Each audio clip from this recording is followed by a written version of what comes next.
Quisiera iniciar eh, este examen de la constitucionalidad y de la defensa de la Constitución antes de entrar a la fase más crítica en la que nos encontramos en Colombia, que es pasar del populismo al autoritarismo. Y de ahí el paso a la dictadura constitucional es simplemente una cuestión de forma y de tiempo.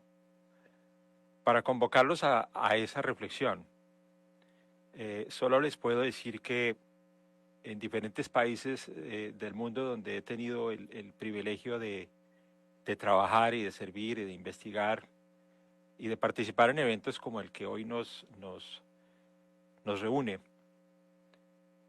También he notado en otros países donde he tenido que hacer investigación ya más cercana, lo que llamamos trabajo de campo, eh, con el delegado o cerca, pues siguiendo los parámetros del delegado de Naciones Unidas para la situación de los derechos humanos en el mundo, donde miramos la situación de más de 39 países eh, en diferentes continentes por un periodo de 5 años.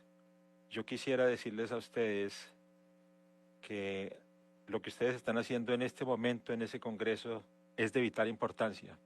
Esas conversaciones las están teniendo a tiempo y ojalá pues pasen más allá y que los medios de comunicación estén presentes allí es de especial relevancia porque ellos hacen parte de la última defensa, de la última línea de defensa que tienen las democracias para resistir el paso al autoritarismo.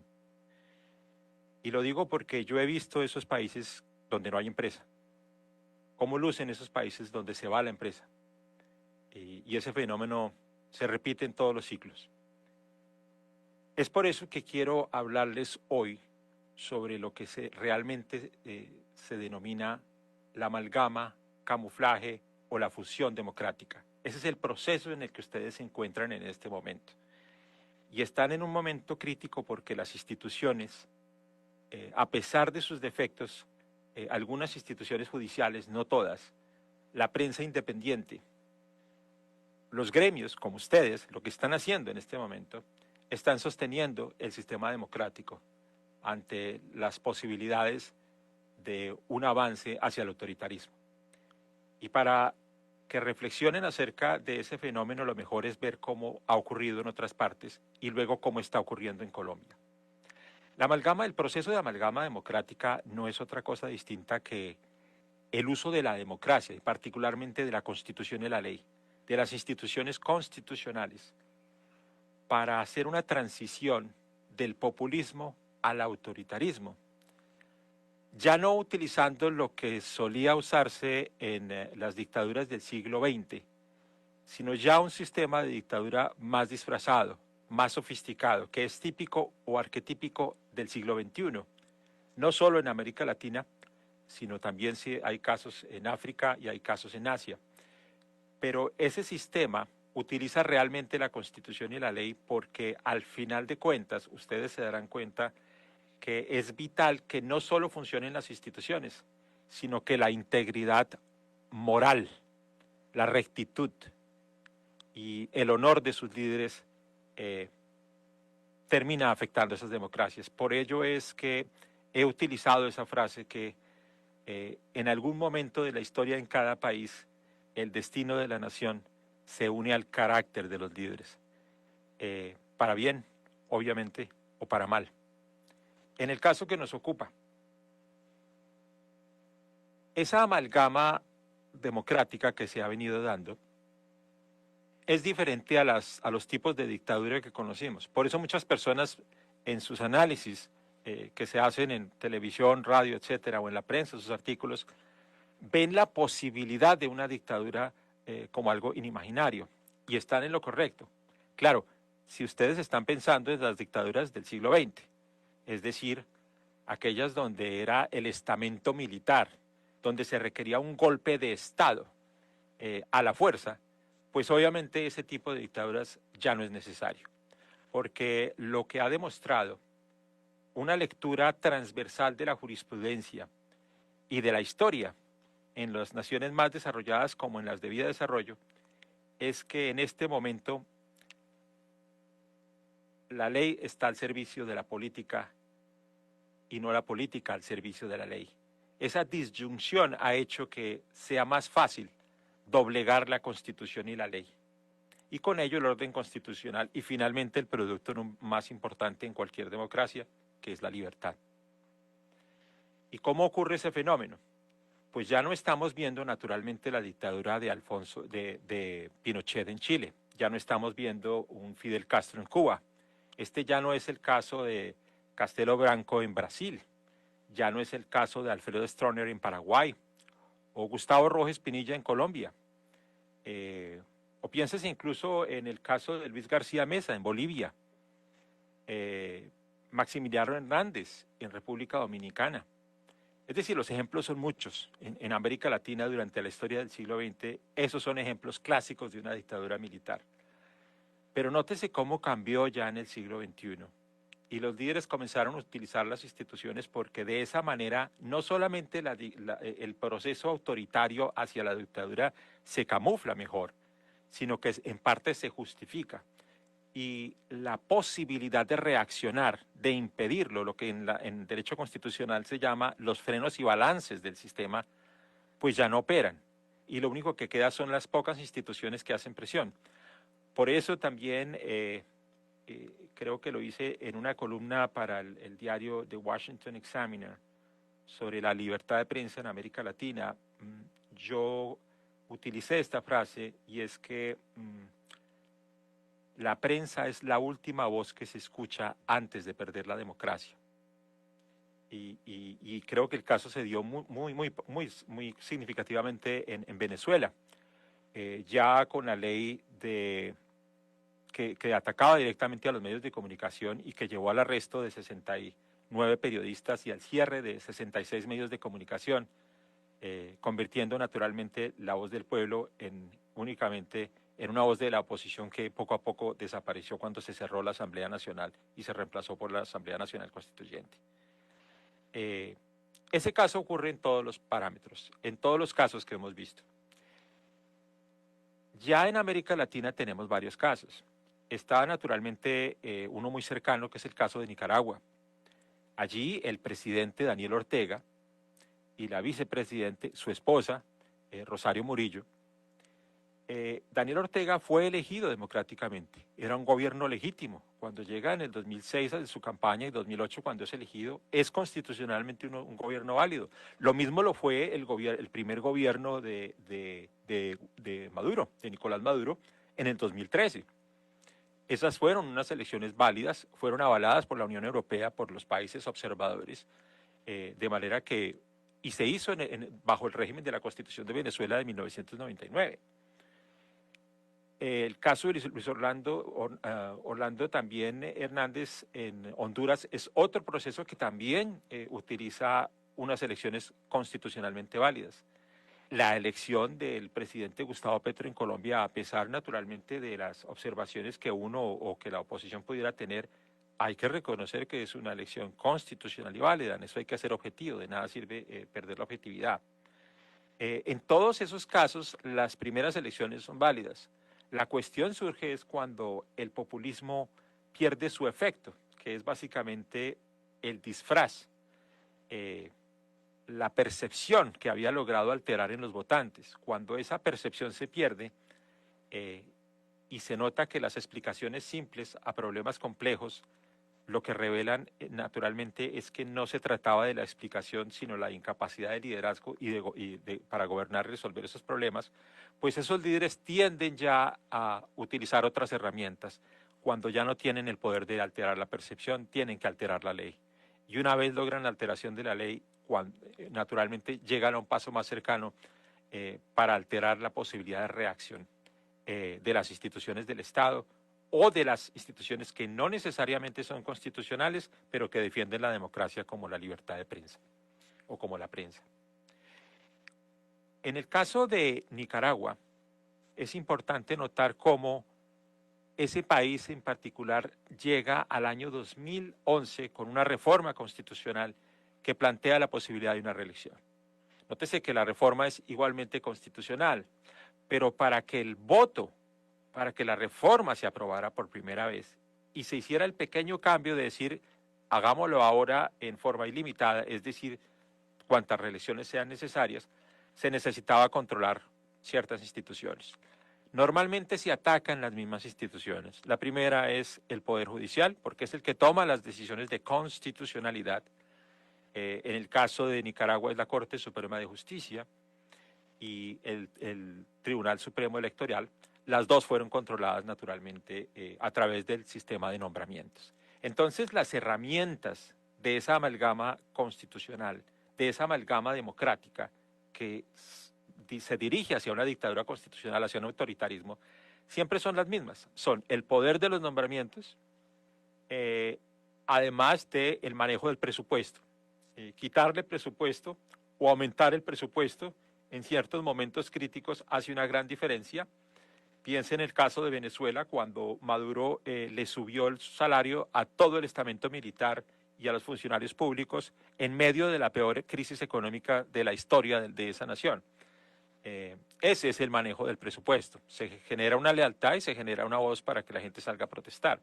Los presupuestos de estas naciones de todos modos son muy amplios.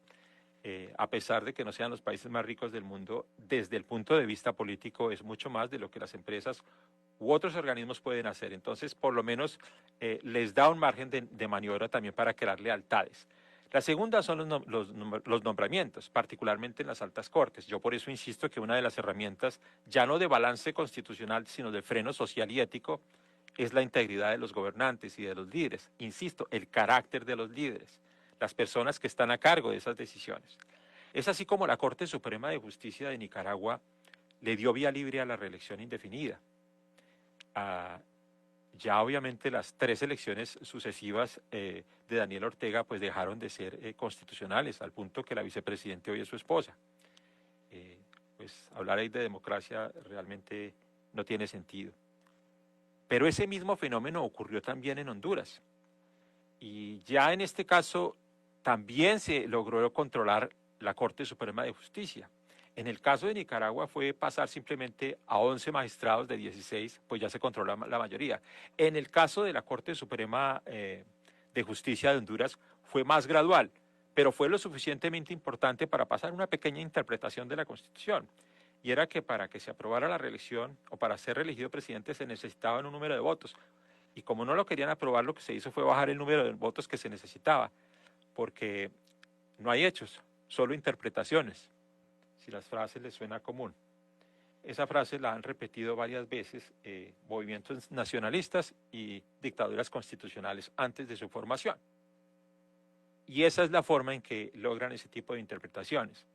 Eso llevó a que se hicieran allá mismo 3 elecciones sucesivas del mismo presidente, de Hernández, hasta que Xiomara Castro obviamente pudo revertir el proceso recientemente, la primera mujer en ser elegida presidente en Honduras en 2021. Pero en ese proceso, la única oposición que quedaba fue la de los estudiantes.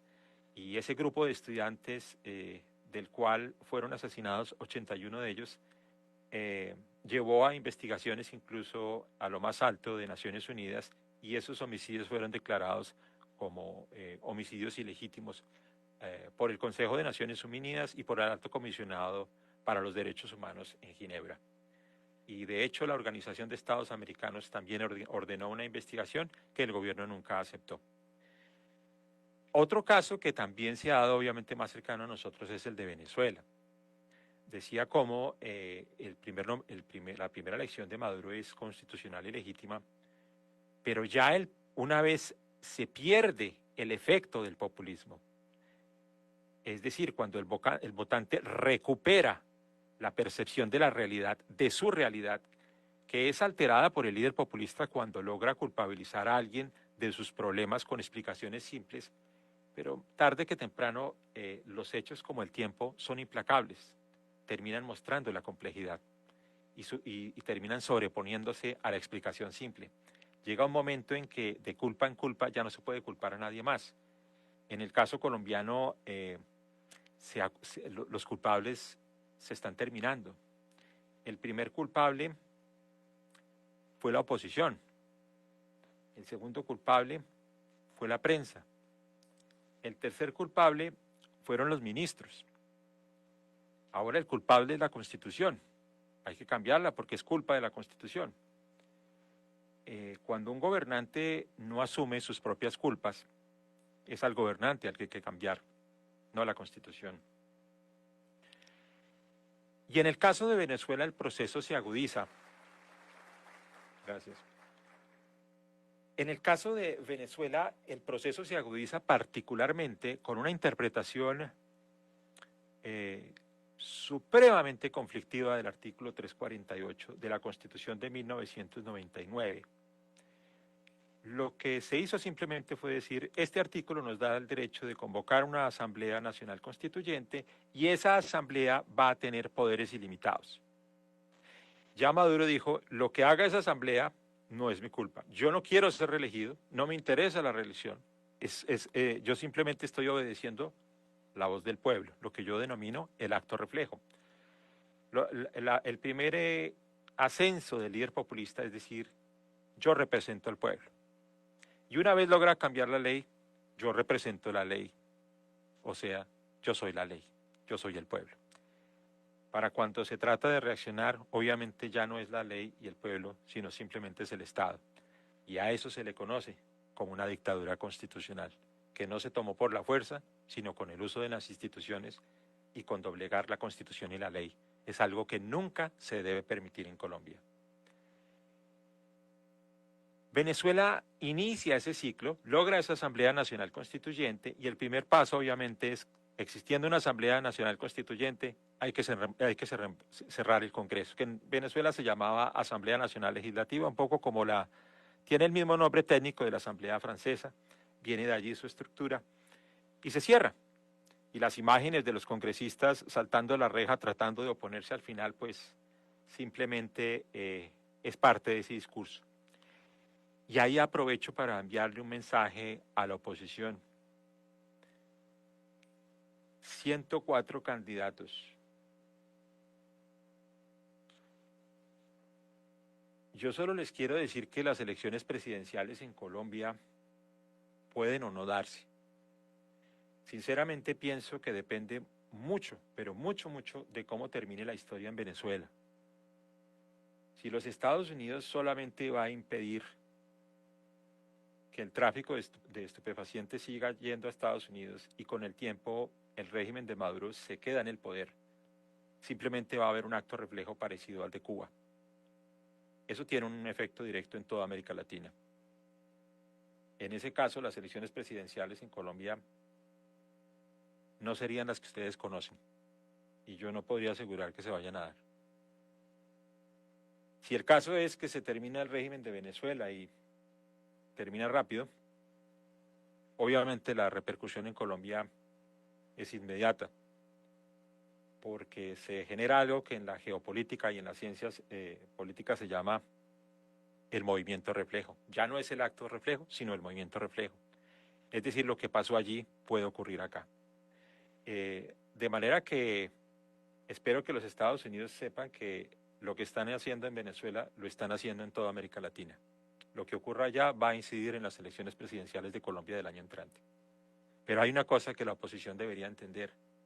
104 candidatos en este momento histórico es casi un suicidio. Yo soy un demócrata, pero también soy práctico.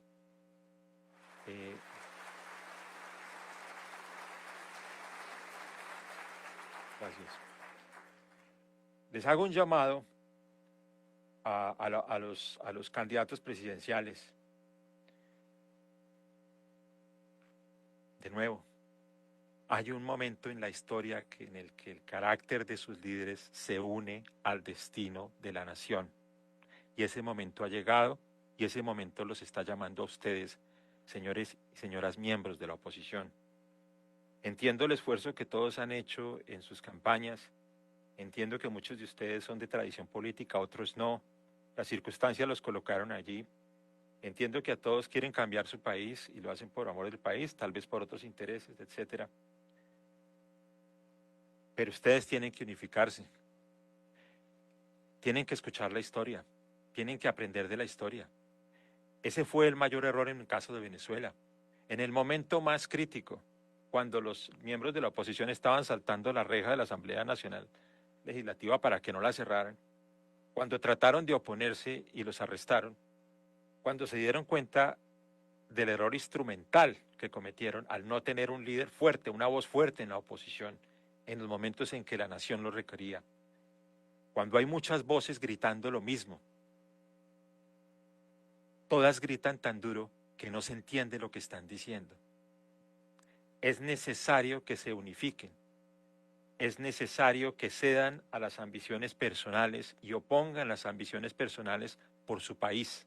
Su país lo necesita. Necesita que le hagan frente a una situación que es única en su historia. Este momento, tener 104 candidatos en las elecciones de mayo de 2026, es francamente un riesgo muy alto si tienen en cuenta lo que pasó en el caso de Nicaragua con la oposición, en el caso de Honduras con la oposición y en el caso de Venezuela con la oposición. Son enseñanzas de la historia. Y tengan en cuenta que en Venezuela el número de candidatos no era 104. Entonces, yo no sé el candidato número 104 si le va a ganar al primero que se lanzó. Yo lo veo un poco difícil, pero es el momento de buscar consensos entre ustedes y de defender su constitución y de defender nuestra constitución y la ley. Lo necesitamos, el país lo necesita. Ahora, también quiero que observen ejemplos que van un poco más allá del colombiano, porque es que las voces pudieron haberse dado, o las narrativas se dieron en otros idiomas, pero al traducirlas son tan parecidas. El caso de Uganda es muy diciente. El presidente Museveni hace una reforma constitucional de la Constitución de Uganda de 2015, pero muy particular. Esa constitución tenía una provisión constitucional para que no existiera la reelección. Y lo que él dice es que no se debe impedir la voz del pueblo cuando se necesita cambiar la ley para que no sea inflexible. Ese discurso es razonable, pero la parte que no le dijo a los constituyentes, a los miembros de la Asamblea ni a la oposición en aquel momento histórico fue que se refería no a toda la ley, sino a la ley de la reelección, y que no se podía hacer inflexible, que se trataban de simplemente de una reforma temporal. Pero esa reforma temporal fue hace mucho tiempo y se quedó en el poder. Pero lo más delicado es la narrativa que utilizaba, que se parece mucho a la que escuchamos en varios países latinoamericanos.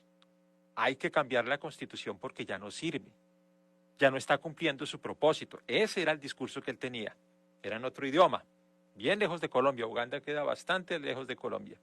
Y se cambió entonces la Constitución y se quedó en el poder. Claro, según él ahora sí la Constitución sirve. Pero ese mismo lenguaje lo utilizó Hun Sen en Camboya, el líder del Partido Populista Comunista. Y lo utilizó hace 4 décadas para decir que la Constitución ya no servía. Había que cambiarla porque no le permitía visualizar la voz del pueblo y no le permitía una realización de los fines sociales del Estado. Cualquier parecido con la realidad no es coincidencia. Se llama autoritarismo, se llama el paso a la dictadura constitucional. En Camboya, Hun Sen estuvo en el poder 4 décadas y solamente hace 2 años entregó el poder a su hijo. El caso de Rusia se parece incluso a las leyes que pasó en Venezuela. El presidente Putin no cambió la constitución sobre la reelección, sino fue incluso más astuto que todos los demás que hemos nombrado.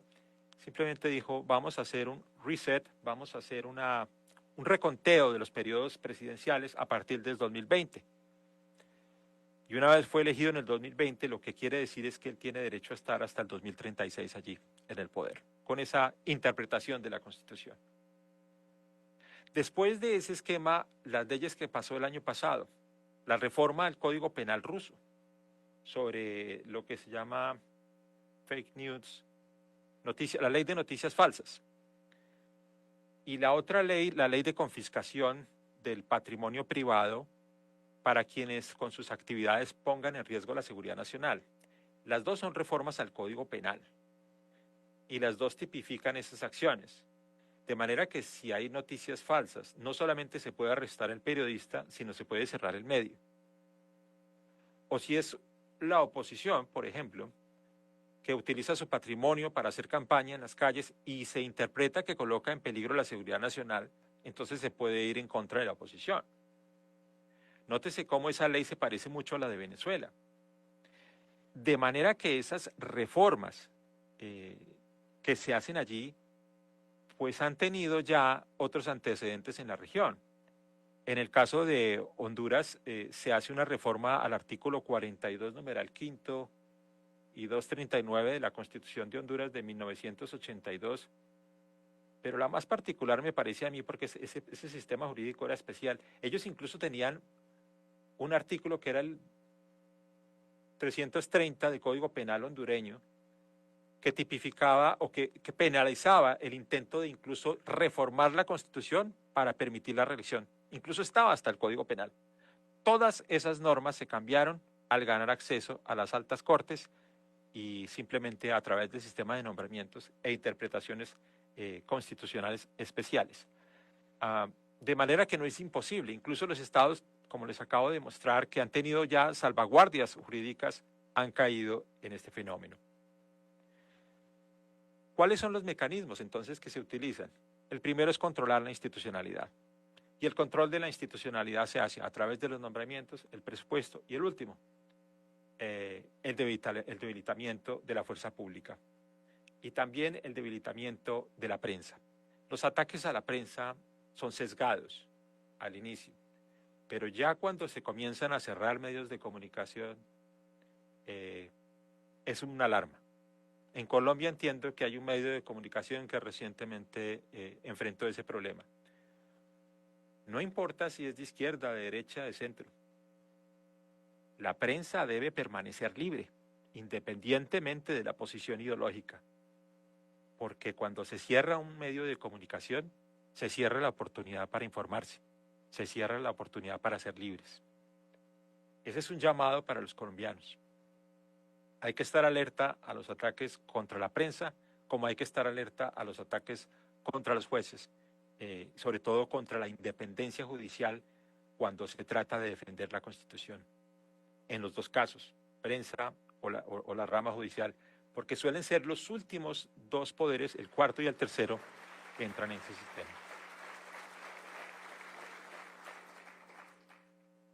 Ahora, el último control que se hace es el más delicado, que es el control de la historia. Y Colombia sí que ha sido víctima de ese control. Porque cuando se cambia la narrativa de la historia, y eso es algo que es importante que entendamos como colombianos, esto se ha dado en todas las partes, cuando se le explica a la gente cuál es su situación y se culpabiliza, bien sea a un grupo de la oposición, a un sector, todo lo que se está haciendo es dividir la sociedad. Y al dividir la sociedad, pues se puede alterar más fácil la realidad del grupo que se logra dividir, que se logra separar. Ese sistema solo se puede hacer si se altera la historia, porque cuando un líder controla la historia, está controlando el presente y evitando un futuro diferente, que es el que no le conviene. El cambio de la narrativa histórica en Colombia es muy grave, porque los criminales, las personas que cometieron crímenes de lesa humanidad, están siendo presentados como héroes de la historia. Y las víctimas están siendo reidentificadas en roles que no les corresponde. Ya nos quitaron la historia, la están reescribiendo, la están editando, la están borrando. Ya nos quitaron la justicia en gran parte. La secuestraron, la asesinaron, la incendiaron, la dejaron en cenizas y la olvidaron. Y hoy nos están presentando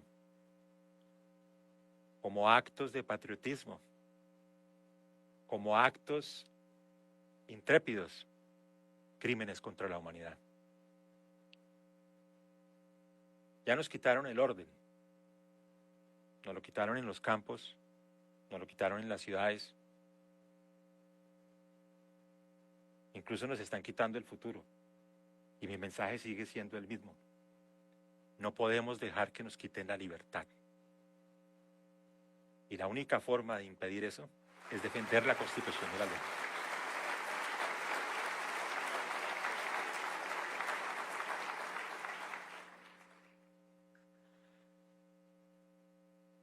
¿Qué podemos hacer? Pues primero, movámonos al caso colombiano para entender dónde estamos, porque aún estamos a tiempo. El proceso de autoritarismo constitucional en Colombia se inicia con ese decreto 236 del 2025. Y es por ello que el suscrito aceptó aquella invitación que me hiciese el Grupo Prisa y la W Radio, porque en lo personal me pareció que era la señal y era el momento indicado. Cuando un presidente de la República estaba convocando una consulta popular que no había sido aprobada por el Congreso. Y cuando, para hacerlo, su interpretación era que él era la suprema autoridad constitucional, incluso por encima del Congreso, haciendo una interpretación sofista, utilizando doctrinantes del nacionalismo alemán, que han justificado en otras regiones lo injustificable, para reformar el constitucionalismo colombiano y reinterpretar el país que se inventó el control constitucional difuso, el constitucionalismo americano. La alarma más diciente, por supuesto, era que se le quería entregar poderes constitucionales al presidente de Colombia, utilizando una figura constitucional del derecho americano que ningún presidente, desde George Washington hasta Donald Trump, ha tenido. Había que desnudar esa interpretación, porque a pesar de cómo nos presenten ahora la historia son hechos, no interpretaciones, porque sin hechos ni siquiera hay interpretaciones. Y eso se aplica también a la historia constitucional y jurisprudencial. El segundo movimiento, y el más grave a mi juicio, fue el querer llamar a una asamblea constitucional, utilizando la expresión Asamblea Popular Constituyente, que implicaba un quórum relativo o más bajo. Y el tercero, que ya ocurrió después del debate, fueron las razones que se dan para cambiar la Constitución. Una a una, naturalmente, se han ido cayendo, pero la última me parece la más compleja, la más difícil. La primera era, obviamente, que había que cambiar la Constitución en Colombia porque existía un bloqueo institucional que en las democracias avanzadas o en las verdaderas democracias del mundo se le conoce como oposición. No funcionó, entonces pasaron a la siguiente.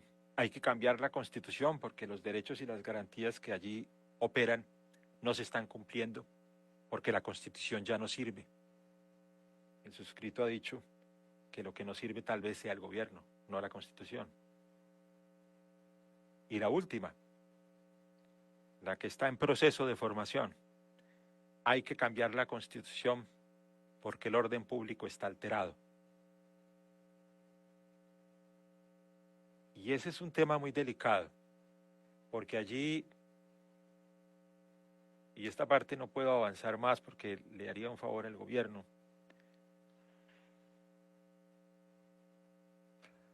allí entran otros fenómenos, el fenómeno del narcotráfico, la cuestión geopolítica y el resultado de lo que ocurra en Venezuela, la posición que adopte Colombia en torno a ese conflicto, van a tener un resultado directo en ese fenómeno. Y simplemente los conmino a estar muy pendientes. Porque es cierto que hay camino constitucional y jurídico para considerar ciertos estados de excepción. Pero de nuevo, el problema no es la Constitución. Si las cosas no están funcionando después de 3 años en el poder, el problema tal vez sea de gobernabilidad. Y reitero mi advertencia. Cuando un presidente quiere cambiar la Constitución porque no le deja hacer lo que quiere, al que hay que cambiar es al presidente, no la Constitución. Después de todo, la Constitución, no la voluntad del presidente, es la norma de normas. El caso contrario se denomina autoritarismo. El caso contrario, que la Constitución refleje la voluntad del presidente, es dictadura constitucional.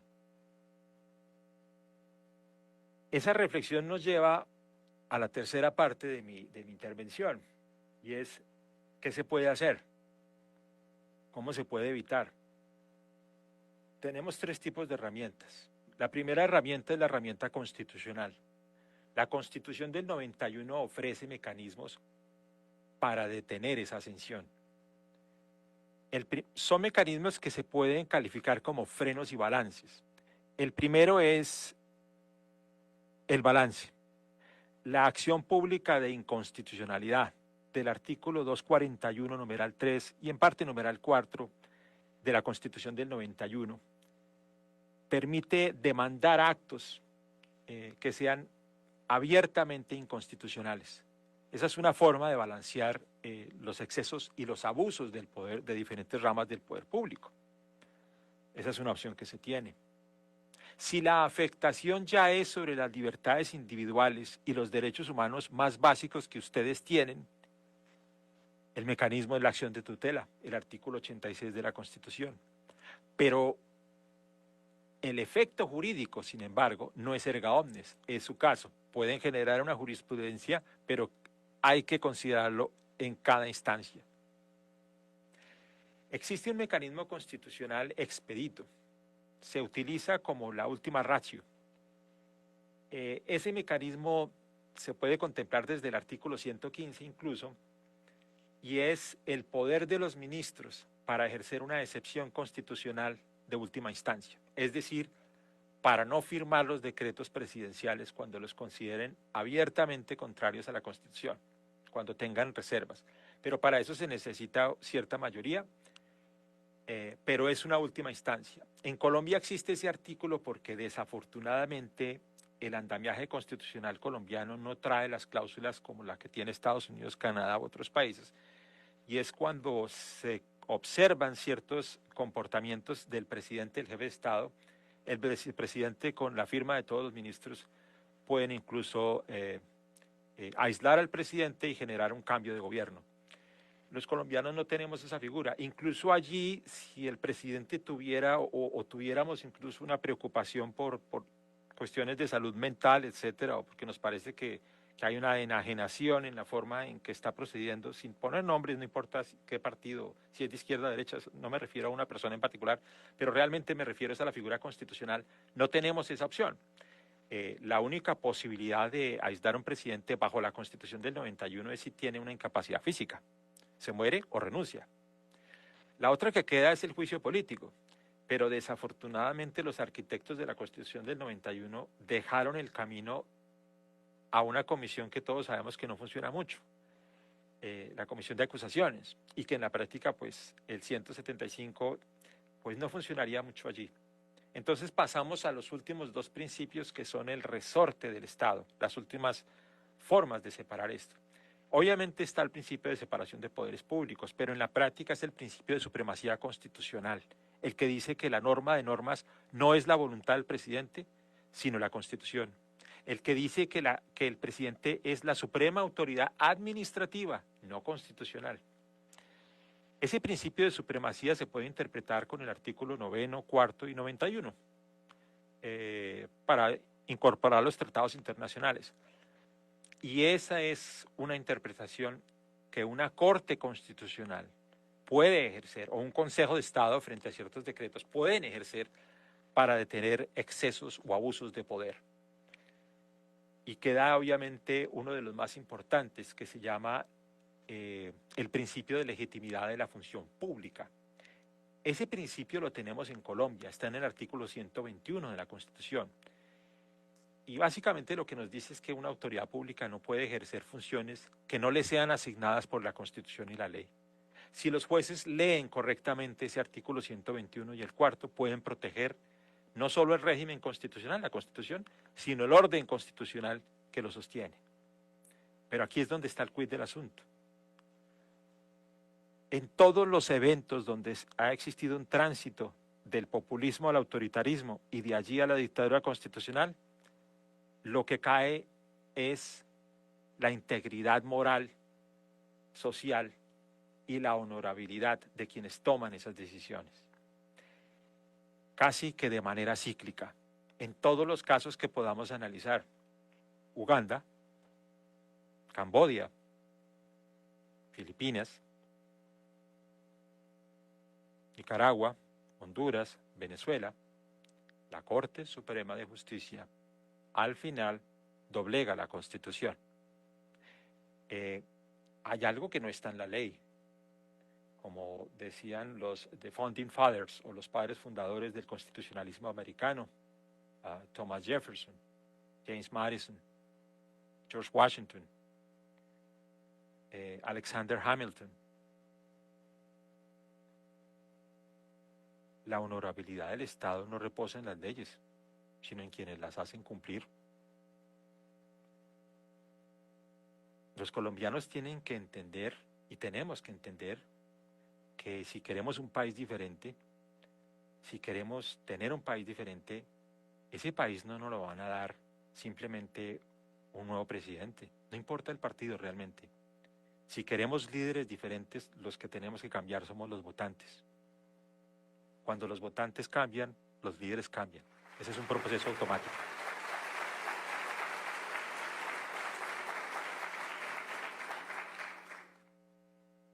Y para que cambien los votantes, es necesario que se genere conciencia pública, como este tipo de eventos. Ustedes congregan a un gremio, pero lo que estamos haciendo en este momento es generar conciencia pública, porque gracias a la forma en que ustedes organizaron este evento, allí también hay medios de comunicación, que incluso ayudan a moderar las ideas y el debate. Esa es una forma muy democrática de hacer que se respete la Constitución y la ley y la democracia en el país. Pero es fundamental que exista ese cambio. Y si tenemos 104 candidatos presidenciales, claramente nos está revelando que ese cambio no se ha dado. Hay que cambiar los votantes para que cambien los líderes. Y eso no implica solamente los líderes políticos, sino las personas que llegan a las posiciones del Estado donde se toman las decisiones no solo del transcurrir del negocio jurídico, sino fundamentalmente la defensa de la Constitución. Por eso la figura del juez constitucional, es tan importante. Tendremos en su momento que hacer una reconsideración de la nominación a esos cargos. Tendremos que incluso llegar a pensar cuántos años de verdad tendría que estar un juez para que esté separado, tendría que estar en la judicatura para que su nombramiento sea separado del periodo presidencial o de la influencia de los otros poderes del poder público. Hay que repensar esa situación, pero en el entretanto no los puedo engañar. Las herramientas constitucionales funcionan hasta cierto punto, pero si las personas que están a cargo de aplicarlas fallan, falla el sistema. Por eso cité a los Founding Fathers, pero también hubiera podido hacer con Montesquieu o con los primeros constitucionalistas franceses, desde la época de la Revolución Francesa, donde aquella máxima que se hacía ahí es que la ley es la expresión de la voluntad general. La loi, c'est la expresión de la volonté générale. Y esa voluntad general no se hace sin la voluntad individual de obrar ética y honorablemente. Es un honor ser un funcionario público y se debe ejercer de acuerdo con esa responsabilidad moral histórica. Y para que se tengan esos líderes, es necesario que los votantes comiencen a tomar sus decisiones con mayor reflexión, con menos emoción, con mayor reflexión, porque están simplemente entregándole a una persona la dirección del Estado, pero en más de una forma la dirección del futuro. Y pasamos al último, y es la última herramienta es la defensa de la historia. Porque si se controla la historia, se controla el presente y se evita el futuro diferente, como inicié con esta presentación. La historia nos habla si la escuchamos. La historia nos guía si no la manipulamos. La historia nos acompaña si la dejamos. La historia es para aquellos gobernantes que se ilustran, para aquellos gobernantes que obran con responsabilidad, para aquellos gobernantes que entienden con la madurez constitucional de su momento que la vida no es tan larga y que todos simplemente estamos por un tiempo en este mundo y que lo que hagamos tal vez tiene mayores consecuencias si entendemos la visión de largo plazo. Y esa historia le va a decir a ese gobernante que ella es, sin lugar a dudas, el mejor, pero el más olvidado de todos los consejeros que hay. Y esa historia le está hablando a Colombia, porque Colombia está repitiendo sus ciclos. Y el último mensaje que yo les puedo dejar a ustedes es que si se cae el sistema constitucional y se caen las personas que se encargan de defenderlo, no nos queda más como colombianos que dar un tributo a las herramientas que nos quedan, a la prensa libre e independiente, apoyar a nuestros jueces y decirle a la oposición que lo que tienen en este momento es un deber con la historia, que tienen que escuchar la historia, no solo la de Colombia, sino la de los otros países, que les dicen qué ha ocurrido en momentos como este, y que si escuchan esa historia, el mensaje es incontestable. Hay que defender la libertad, hay que defender el orden y hay que defender la Constitución, porque así se defiende la patria. Muchas gracias.